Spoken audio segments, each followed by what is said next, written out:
and she's talking about, she's anxious and she doesn't seem to fit in, and her professors fall in love with her, and she's witty and bored with being bored. And let's focus on the word bored because I'm a little bored of her. Oh, is that what you think about Elizabeth then? We're bored of her? You don't want to continue, or you do want to continue the second time? Okay, well, you know me, and I said we were going to do this, and we decided we were going to do this, and we're going to do it. All right, so we are discussing Rosie. This is a book that I told you about over and over again, and finally we get to talk about it. And I'm excited because I've never read it. So, and it's really interesting because I was such a fan. I was like, you have to read this book.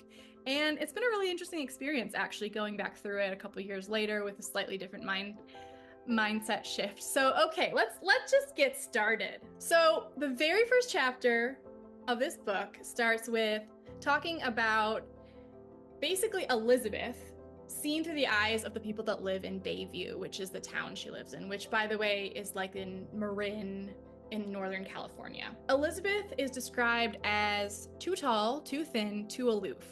Men wanted her, women were jealous of her. And the narrative continues to clarify, they resent that her husband Andrew left her with money. So it's just like super interesting, starting out introducing this person through someone else's eyes, and it's like immediately this sort of crisis, like who do we believe? Who do we believe? well, I want to be left with money, like no offense, but Rosie, a completely different person, is sitting on her mother's lap at her father's funeral. Rosie is Elizabeth's daughter. And there's this really interesting thing that happens where Elizabeth starts laughing at the service because, when you're not supposed to laugh, everything is just funnier. And so she's holding this little girl on her lap. Rosie has dark hair.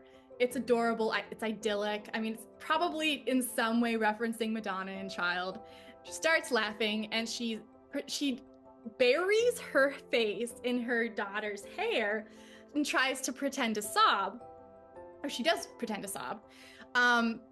And Rosie just looks at her and gives her one of those looks, like the death stare that you get from your mom, maybe. Rosie gives her mother that look, like Rosie's not fooled and she wants her to cut it out. So is Elizabeth the main character or is Rosie? I don't know. I think that's one of the questions. We're not sure. And also, are we ever really sure? Like, I'm the main character in my life, but I thought I was. Yes, you're the main character in my life, and I'm the main character. Thank you.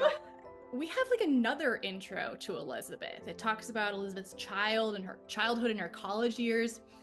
And this one is like giving us an earful about Elizabeth. And this time we learn that the town thinks that she was too handsome to have suffered sufficiently in her life, to have suffered as much as they had. It's definitely framing Elizabeth as this handsome, attractive woman.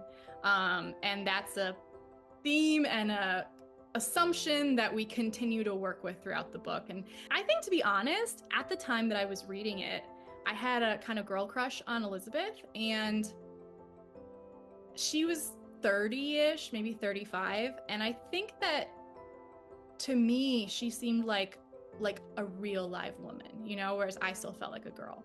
And interesting the different feelings that I had from my perspective now, as I am now a real live woman. And then it says Elizabeth has few happy childhood memories. It talks about how both her parents are alcoholics and how her dashing, funny father leaves her mother, and her mother basically never recovers and just spent most of Elizabeth's young life passed it on the couch. And then it describes 7th grade. It describes Elizabeth as an insomniac who reads alone a lot, which, hey, what's wrong with that? Anyway, and it describes her as having a unibrow, which her mother never helped her pluck. I had such a unibrow. Gosh. So anyway, my mom did not help me pluck it. Sorry, Mom. My mom was like, "No, you're too young." And so I'm sitting there Exactly. Exactamente.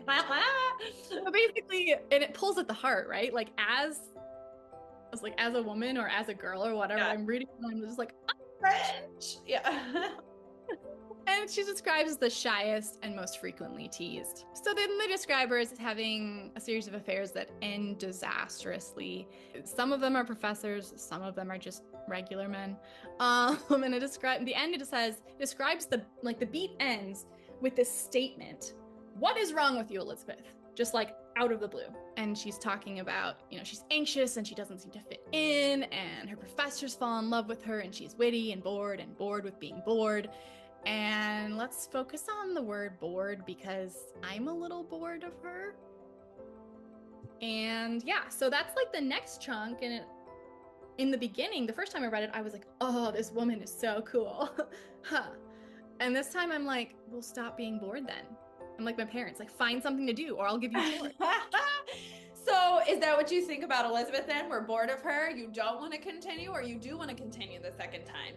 Like, are you interested enough? Are we bored? Okay, well, you know me, and I said we were going to do this, and we decided we were going to do this, and we're going to do it.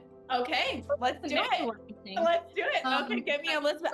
Honestly, I'm a little intrigued. Not that my opinion matters yet, but I'm a little intrigued. Yeah, I mean, do I like her? I mean, you know what I still like the way it describes her. She's like, looks good in her jeans and is beautiful. And I have this image of like, she plucks her eyebrows now, right? She plucks her eyebrows. Yeah. So then the next thing that we come across in this book is describing Andrew, her husband. And Elizabeth meets Andrew, and he has 3 things she wants: playfulness, money, and a kind of faith. And, those are the three things she wants. And that's actually a really interesting question. Like, do we know what we want? I mean, I know what I want. I can list them. I'm not going to list them here, but I know exactly what I want. They get married, and to her, it doesn't seem to feel real because it's too wonderful. It's so wonderful.